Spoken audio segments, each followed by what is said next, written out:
aquele ditado que diz: o combinado não sai caro? Eu acho que essa é uma das frases mais verdadeiras da nossa cultura, dos nossos ditados. E realmente aquilo que foi combinado não sai caro. Quando nós compramos alguma coisa, negociamos, fazemos algum combinado com alguém, no fim nós já sabemos o que esperar, é ou não é? Então o fim desse combinado não nos surpreende.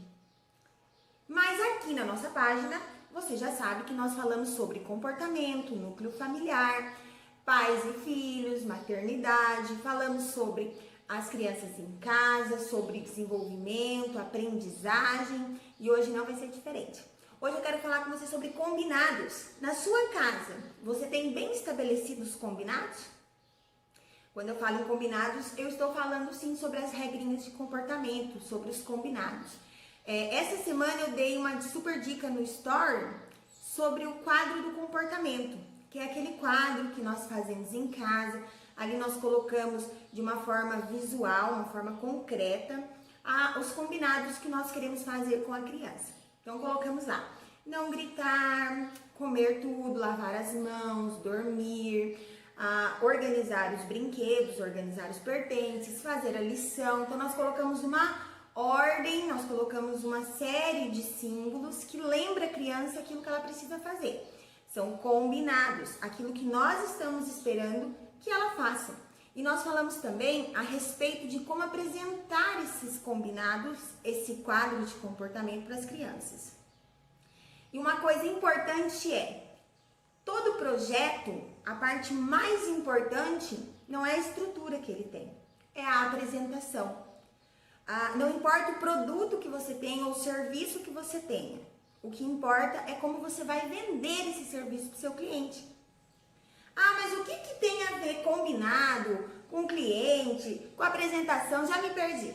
Calma que eu te explico. É muito importante para as crianças, principalmente as crianças menores, que nós, os adultos, façamos com elas combinados. E nós precisamos fazer com que elas entendam aquilo que nós esperamos dela. Você já ouviu falar que aquilo que você não decide, a decisão que você não toma, na verdade você tomou? Quando você decide que você não vai decidir sobre algo, você decidiu não decidir. Parece que não é coisa com coisa, né? Mas é um exemplo muito rico. Se você estabelecer combinados que não são claros para a sua família, que não é claro para a sua criança, que ela não compreendeu aquilo que você está esperando dela, sabe o que vai acontecer? Nada. E aí você vai me dizer aqui embaixo que você tentou trabalhar com quadro de comportamento, mas que isso não deu certo. Que você tentou mediar conflitos, mediar birra, mas que isso também não deu certo. Então é aquela coisa, o combinado não sai caro. E a parte mais importante de um projeto é a apresentação. Falando sobre combinados, os combinados em casa não são só com as crianças. A família precisa estabelecer um combinado. Você já estabeleceu algum combinado com o seu marido? Eu lembro de quando eu estava grávida e eu e meu marido nós conversávamos muito a respeito de como nós faríamos a disciplina em casa. Então nós conversávamos sobre a questão da disciplina, nós conversávamos sobre a questão de escolas, conversávamos a respeito de voltar ou não voltar a trabalhar, conversávamos a respeito de como gostaríamos que a nossa filha se desenvolvesse, que tipo de lar que nós gostaríamos de oferecer para ela. E nessas conversas nós fomos estabelecendo combinados. Então, antes de eu combinar com a minha criança, eu preciso combinar com os adultos da casa. E os adultos, eu me refiro não só ao pai ou à mãe, ou ao irmão mais velho. Eu me refiro aos tios, aos avós, a todos os adultos que fazem parte desse círculo de socialização, desse envolvimento com a criança. Todas as pessoas adultas com quem ela se relaciona. Por quê? Pensa só como que ficaria a sua cabeça se você morasse numa casa e você tivesse 2 ou mais pessoas responsáveis por você. E uma pessoa diz que você pode fazer, a outra diz que você não pode. Uma pessoa coloca você de castigo, a outra pessoa pega uma cinta. Uma pessoa diz que você não vai, a outra pessoa pega e leva você onde você queria ir. Você já imaginou que confusão seria para você entender todo esse contexto? E essa é a realidade da maioria das famílias. Famílias que não estabelecem combinados entre os adultos, pai, mãe, irmãos, vós, tios, e não estabelece o combinado com as crianças. Onde está o limite? O que a criança pode fazer? O que você espera dela? Que tipo de recompensa ela vai ter pelo bom comportamento? Que tipo de recompensa, de estímulo, de motivação ela vai ter para continuar agindo corretamente? Que tipo de punição ela pode esperar quando ela errar ou quando ela não cumprir alguma coisa que era da responsabilidade dela? É muito importante que eu e você venhamos entender que o erro, ele tem um papel importante na vida da criança. E em um outro dia nós vamos falar sobre a importância do erro. Hoje eu quero falar com você sobre combinados. Primeiro, os pais precisam aprender a fazer combinados entre si, para depois passar esses combinados para os filhos. Então, o que nós temos assim do problema mais gritante dentro das famílias hoje? A mãe fala uma coisa, o pai fala outra coisa. Não existe uma linguagem única. Então, quando a criança vem e pede para a mãe falou não, ela vai e pede para o pai, porque sabe que o pai vai dizer sim. Se ela pediu para o pai e o pai falou não, ela vai e corre para a mãe, porque ela sabe que existe a possibilidade dela receber um sim, porque não há uma comunicação. Nós passamos por uma experiência esses dias que foi assim, bem drástica. Nós estávamos no carro e a minha filha pediu se ela podia comer um negócio. E eu já tinha falado pra ela que não era pra ela comer naquela hora, né? Porque era uma porcaria, assim, de vez em quando a gente deixa. E aí o meu marido tava sentado do lado. Ela olhou pra ele e pediu. Ele não tinha ouvido o que eu falei. Então, na minha frente, bem assim, cara de pau, na minha frente, ela pediu pra outra figura de autoridade dela se ela podia comer. E ele respondeu por cima, tudo bem. Ela abriu. Quando ela abriu, eu falei, olha, eu falei que não. Na hora, o meu marido pegou e mandou ela guardar, porque ele não tinha escutado que eu já tinha dado a orientação de que ela não ia comer. E ela entendeu naquele momento, pela atitude do meu marido, que esse joguinho da minha mãe disse não, meu pai vai dizer sim, com a gente não vai funcionar. Então, a probabilidade dela jogar com a gente nessa mesma estratégia de novo é mais difícil, ela é menos possível, a probabilidade é menor. Por quê? Porque nós temos um acordo. Tudo aquilo que eu disse não, por mais que ele não concorde, já foi uma orientação que eu dei.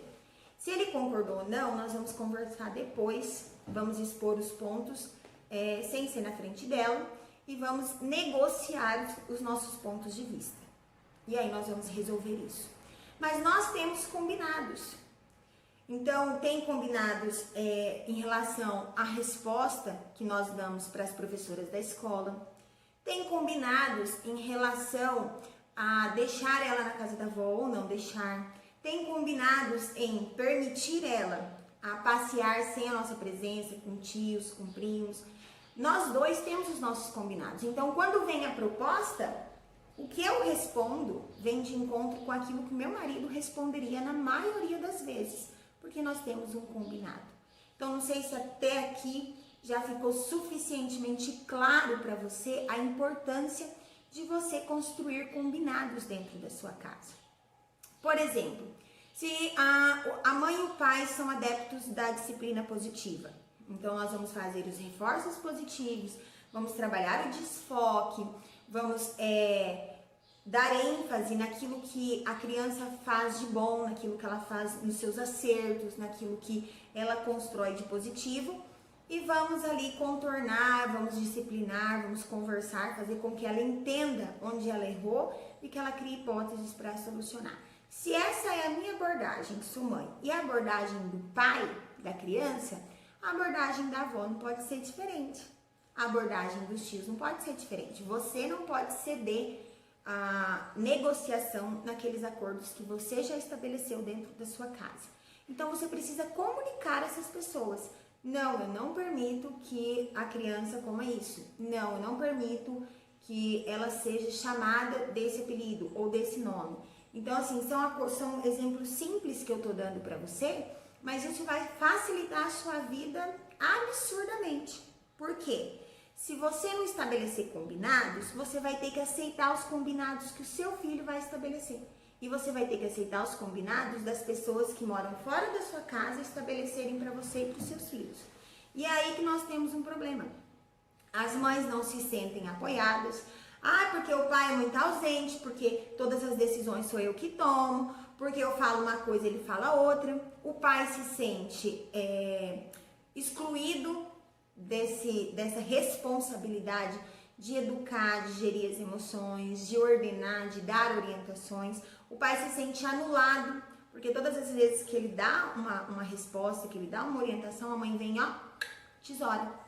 Por quê? Porque nós, mulheres, nós temos essa tendência de querer estabelecer a nossa percepção, a nossa ideia como uma verdade absoluta. E nós precisamos trabalhar isso, porque nós não podemos ocupar o espaço do pai dentro de casa. Ah, mas eu não tenho a presença física do pai. Então, você precisa trabalhar com a criança de uma forma que ela entenda que você tem combinados com você mesmo, com a avó, com quem faz parte desse círculo de convivência e que ela vai ter que respeitar isso. E é assim que nós começamos a ensinar para as crianças os limites.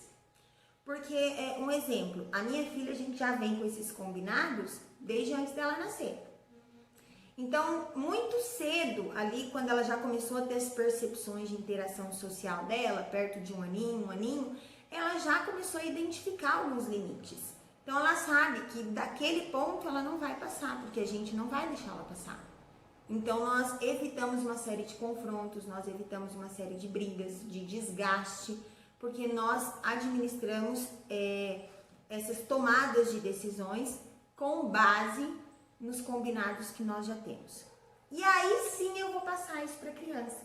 Então a criança já na observação dela, lembra que as crianças aprendem por padrões, por repetição de padrões.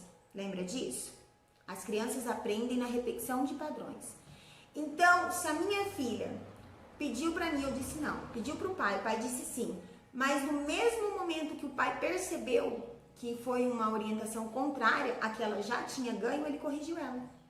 Não, se a sua mãe falou para você que não pode, você não tem que perguntar para mim. Pode fechar e guardar. Não, você não pode comer agora. Ele voltou atrás, mas ele voltou na decisão? Não, ele não voltou na decisão. Ele deu ênfase de que o erro foi ela receber um não de mim e buscar nele um sim. Ele frisou isso para ela, sem cortar a minha autoridade. Em outros pontos, eu retribuo com a mesma posição, com o mesmo posicionamento. Isso é falar a mesma linguagem. Então, vocês precisam entrar em comum acordo de como a criança vai ser corrigida, comum acordo de como vai ser a rotina de dentro de casa e todo mundo respeitar essa rotina, comum acordo de como que vai ser a questão das regras e dos limites que vão ser apresentados para as crianças. E tudo isso com base na cultura familiar. Não dá para você entrar na internet e pegar uma receita de bolo pronta. Não dá para você entrar na internet e pegar lá uma rotina que alguém postou. Postou como exemplo, como auxílio, como material de apoio. Tudo isso é muito bom. É excelente as sugestões, os exemplos que a gente tem. Eu até já postei alguns aqui para vocês. Mas você precisa levar em conta a sua cultura familiar. A hora mais conveniente para o almoço, a hora mais conveniente para as brincadeiras, para as atividades, para o sono, tudo isso levando em consideração a cultura da família e as necessidades da criança. Então não tem como buscar um quadro pronto de que limites você vai apresentar, como você vai apresentar. Você pode obter ferramentas para facilitar isso. E uma dessas ferramentas é o acordo. Você quer estabelecer um quadro de comportamento? Você quer que o seu filho melhore a questão do comportamento? O que você vai fazer? Você vai primeiro estabelecer os acordos entre os adultos da casa. Depois você vai apresentar para a criança os combinados, aquilo que você espera dela. E esses combinados precisam vir com recompensas. Ah, mas eu vou fazer barganha? Não, você vai motivar a criança. Se você quer perder peso e você compra uma calça menor ou uma roupa que você gostaria de entrar, serve como um fator motivacional para você perder peso. Então, quando você oferece para a criança uma recompensa por algo, por cumprir algo que é de responsabilidade dela, você está motivando ela a agir de uma forma positiva. E precisa vir com uma consequência. caso ela quebre aquele combinado, caso ela não cumpra com a responsabilidade, caso ela perca o controle de algumas situações, ela precisa saber que ela tem consequências. Então, aí nesses 3 passos, nós entramos no quê? O combinado não sai caro. Então, você vai falar pro seu filho, olha, tá vendo aqui, nesse quadro? Nós combinamos que essa sua atitude, esse comportamento não é uma coisa legal. E nós combinamos que toda vez que tiver esse comportamento, vai ter essa consequência. Olha, meu filho, eu estou tão orgulhoso de você, eu estou tão feliz, eu estou maravilhado com o seu comportamento. Olha só aqui, você cumpriu isso, honrou com a sua responsabilidade, você organizou as suas coisas, eu estou tão feliz com você. E olha só, você alcançou o seu prêmio, você alcançou aquilo que você deixou ali já estabelecido que seria uma recompensa por cumprir aquilo ali. Então o acordo não sai caro, você vai relembrar a criança de algo que você já disse para ela, tá? Mas o mais importante quando nós falamos em questão de comportamento, não é tentar mudar as nossas crianças de um dia para a noite. Ah, vou pegar lá uma receitinha de bolo e o comportamento do meu filho vai mudar em 3 dias. Não, porque primeiro, quando nós falamos em comportamento, nós precisamos checar a raiz do comportamento. O que está motivando a criança a agir dessa maneira? É estresse? É porque ela está entediada? É porque ela está com sono acumulado? É porque ela está com fome? Ou porque ela não está se alimentando adequadamente? Você sabia que o fato da criança comer muitas besteiras não quer dizer que ela está se sentindo saciada? Porque aí nós temos o déficit da questão nutricional. Então, a criança vai sentir fome, que é o que nós chamamos de fome oculta. E ela vai externar isso em comportamento. Então, o que é no coração do meu filho, nas emoções dele, na rotina dele, que não está contribuindo, colaborando para ele apresentar um bom comportamento? Chequei isso daí, aí eu vou agir com aquilo que eu observei, com os resultados que eu obtive, tá?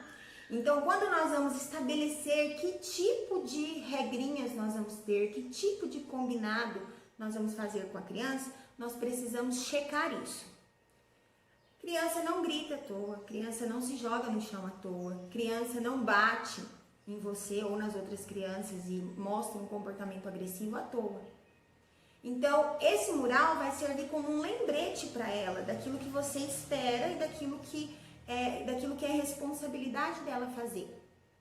Só que você não pode ter esse mural como uma verdade absoluta, porque o seu filho está em constante mudanças. Algumas coisas dá medo, algumas coisas desestabiliza, algumas coisas deixam ele mais agitado, alguns pontos de desenvolvimento biológico, neurológico também, vai deixar ele mais agitado, ele vai deixar ele mais sonolento. Então você precisa acompanhar isso também. O quadro do comportamento vai lembrar os combinados que você tem. E os combinados que você fizer com os adultos da casa vai ajudar você a gerir todo esse contexto. Então você está mostrando para o seu filho, sem falar para ele, que você também respeita combinados. Então quando a criança entra em xeque nessa questão de desafiar, minha mãe disse sim, meu pai disse não, perdi com meu pai primeiro, ele disse não, vou jogar para minha mãe, que eu sei que tem a possibilidade dela dizer sim. O certo, mas não é o certo, mas o melhor seria a figura de pai e de mãe sentar juntos, os dois, e falar, olha, você pediu para mim, eu falei não, e você foi pedir para sua mãe. E explicar para a criança o que aconteceu e dizer para ela que a palavra do pai, ela vale na mesma intensidade que a da mãe e a da mãe na mesma intensidade que a do pai. Então não tem disse que me disse. Esse é o combinado. E criar o hábito de perguntar, você já pediu isso para sua mãe? Você já pediu isso para o seu pai? Ah, não. Posso perguntar para ele? Então não é que você está desconfiando. Você está dando para a criança a chance de refletir a respeito de como ela está agindo. E as crianças estão aprendendo o tempo todo. E elas aprendem mais com aquilo que elas estão vendo. Então, se você faz os combinados com ela, e aí você coloca lá que ela não pode gritar, e aí você grita. Você coloca lá que ela precisa dormir cedo, mas você não dorme. Você coloca lá que ela precisa tomar banho, mas você vai tomar banho só quando ela já dormiu. Ela nem vê que você tem uma rotina de higiene também. Criança presta atenção em tudo isso. E ela vai aprendendo com esses padrões de repetição. Então, mas eu sou culpado? Olha, a verdade é que os nossos filhos reproduzem aquilo que nós fazemos de uma forma amplificada. Isso eu também já falei para vocês. Mas estabelecer acordos é uma dica preciosa que eu tô dando para você. Tanto para melhorar a sua vida com o seu filho, quanto o seu relacionamento conjugal, quanto o relacionamento que você tem com a família. Você já viu, já passou por aquelas situações que a mãe do marido se envolve muito nas questões da sua casa, ou que a mãe da esposa, sua mãe, se envolve muito na questão de correção, de organização da casa, porque não foram estabelecidos limites. E as crianças que crescem nesse contexto, elas também não conseguem perceber os limites, porque elas veem o tempo todo uma agitação, nada definido, sempre alguém definindo alguma coisa numa direção diferente, e ela vai seguindo aquilo, ela vai se desenvolvendo nesse contexto. Então a minha dica dessa semana e o conteúdo dessa semana é: o combinado não sai caro, e aquilo que você decidir não decidir, você já decidiu. Então, se você decidir que não vai fazer nada a respeito das questões de figura de autoridade, das questões de exercer poder, quem vai exercer poder? Os adultos ou as crianças? Quem é a figura de autoridade? Os adultos ou as crianças? As crianças não podem ser figuras de autoridade, porque elas não têm direito de exercer poder. Isso não quer dizer que você não vai respeitar as condições do seu filho. Você precisa respeitar as necessidades dele, você precisa respeitar numa questão de moral e ética. Você precisa entender que o seu filho não é uma máquina, que ele não vai fazer porque você está dizendo que ele vai fazer, porque eu sou adulto, você é criança e você tem que me obedecer. Precisa haver sentido, porque aí nós temos até na história da pedagogia um termo que diz assim, que a tendência é que o oprimido se torne o opressor. Não sei se você consegue entender isso. Eu estou reproduzindo aquilo que a minha mãe fazia comigo, eu não queria que fosse assim. Então você precisa quebrar esse comportamento. Você precisa reprogramar você mesmo para agir de um jeito diferente, para que você possa ter resultados diferentes daquilo que você está tendo. Então lembre-se disso. Você precisa respeitar o seu filho como você respeita outras pessoas. E você precisa aparecer para ele numa figura de autoridade. Não na figura de quem exerce poder e domínio, mas na figura de quem exerce poder por conta do papel de autoridade que você tem. Então você está ensinando para ele a respeitar, você está ensinando para ele a reconhecer limites, você está ensinando para ele a fazer combinados, porque daí lá na escolinha, ao invés de sair no braço, ele também vai fazer alguns combinados. Ele vai aprender a lidar com as situações dele, pessoais, de uma forma diplomática, né? E então, leve isso com você. O combinado não sai caro e aprenda a fazer acordos.